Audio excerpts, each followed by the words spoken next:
All right, well, looks like we're live. Welcome, everybody. Thank you for coming along to second episode of the WCAG Guideline series. This is the first episode where we will actually be delving into the guidelines themselves.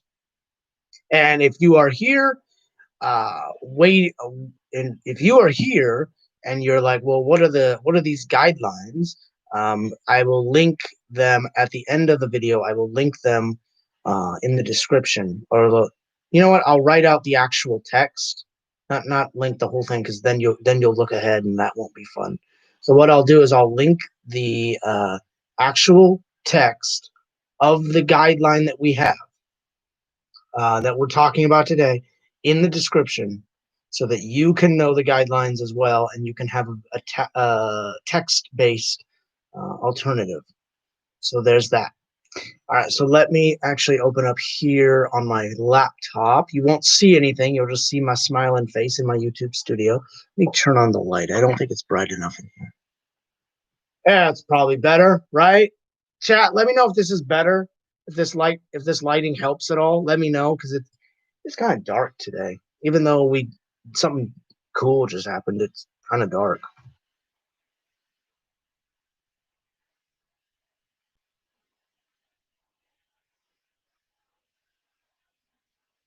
All right, so let's go.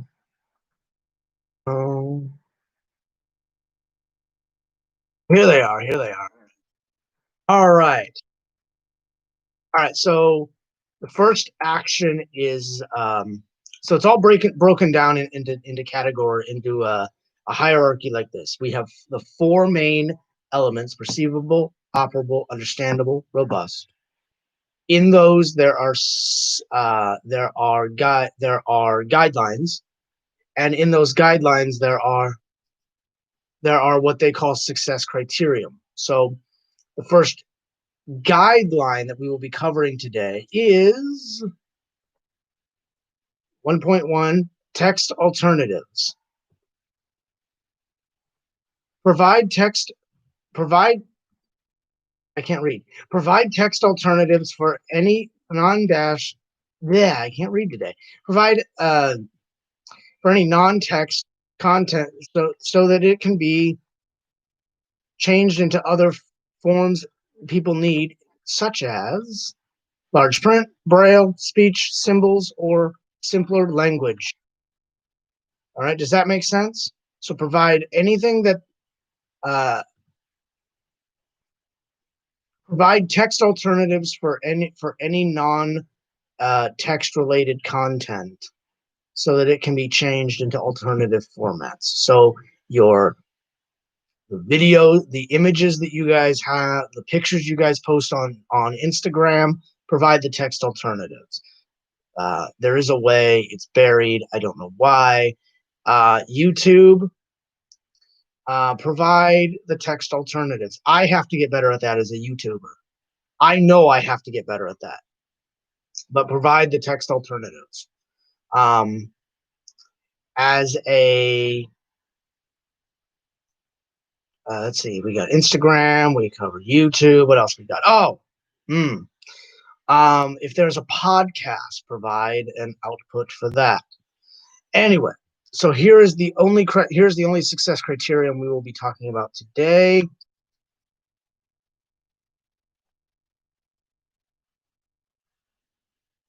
Success criterion 1.1.1,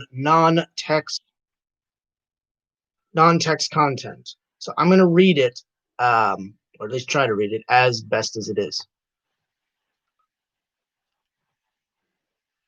So this is a level A, because remember how last week we talked about the three levels of understanding. We have single A, which is the very basic, double A, which is a little more advanced. Most websites are at double A, and triple A is the ultimate advanced. This is a level A success criterion. So even at the bare minimum, you should be doing this. All non-text content that is presented to the user has a linked text alternative that serves the equivalent purpose, except for the situations linked below. There are about 12 of them, so we'll go through these. Controls and input. If non-text content is a control or accept user input, then it must have a name that describes its purpose.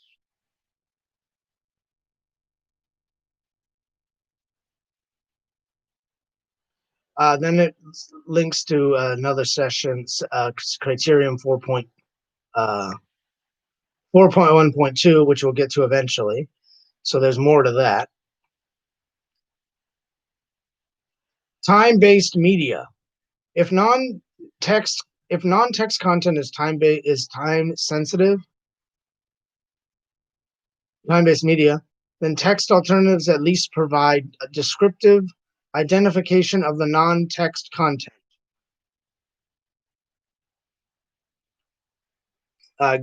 Next week, we will be getting into that because that is Guideline 1.2 for additional requirements on media. Test. If non-text, I hate the dash. If non-text, because the way my screen reader is reading it as non-dash text, so it throws me every time. So if non-text, I'm gonna call it NT. If non-text content is a test that will be invalidated by the by having an alternative, it would be invalid if it presented in text. Then text alternative at least provide descriptive identification of the non-text content. I'm looking at you, Indeed, when you have those tests where you have to click and look at the calendar. I don't know. I don't think that would be invalid, but I have no idea. Sensory. If non-text content is primarily intended to create a specific sensory experience, then we should have text. Then text alternatives will provide a description.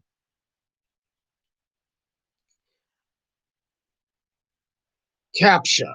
Ugh. If the purpose of non-text content is to confirm that content is being accessed, then I'm going to just simplify this. This is crazy.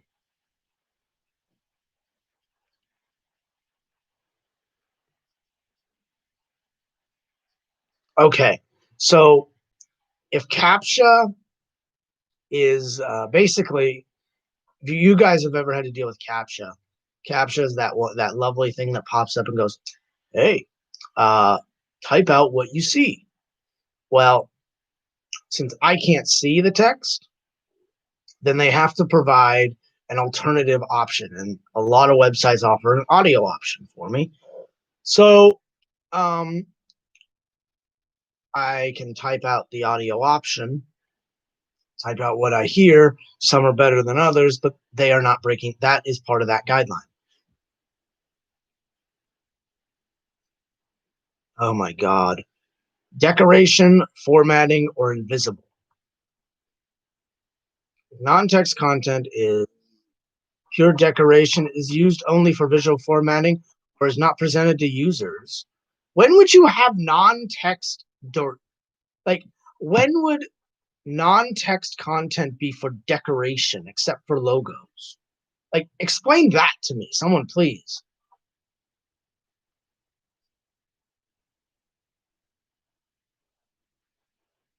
All right, so those pretty much are all of them. So what we're going to do now is we're going to try and understand it a little bit better, because you're sitting here going, what the hell, Tyler? I don't understand.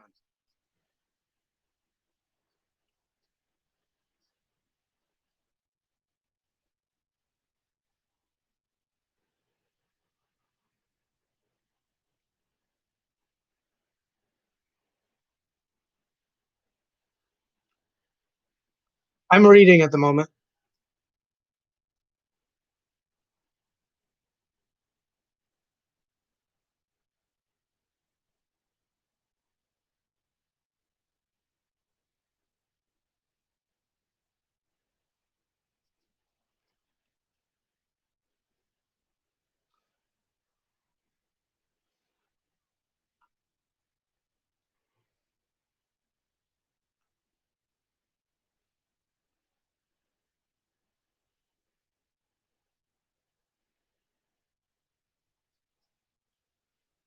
Okay.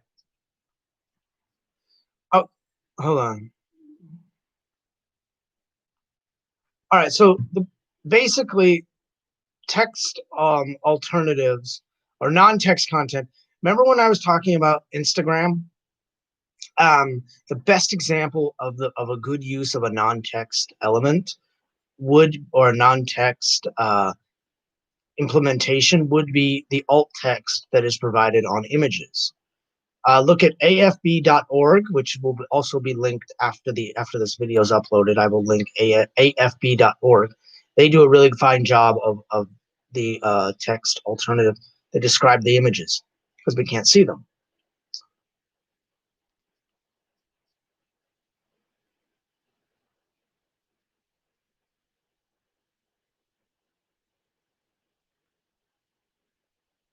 Another example would be another alternative would be, so say a podcast like Joe Rogan's podcast or this really weird live stream.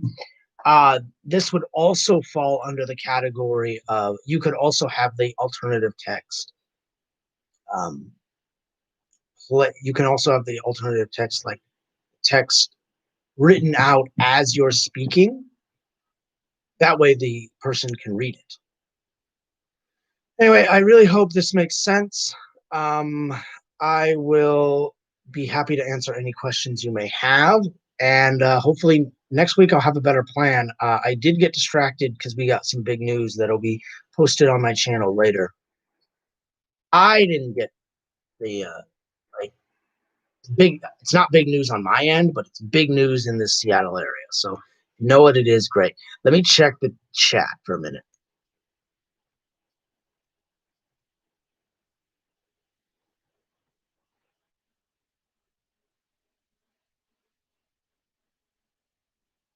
All right, no one's there. Okay, so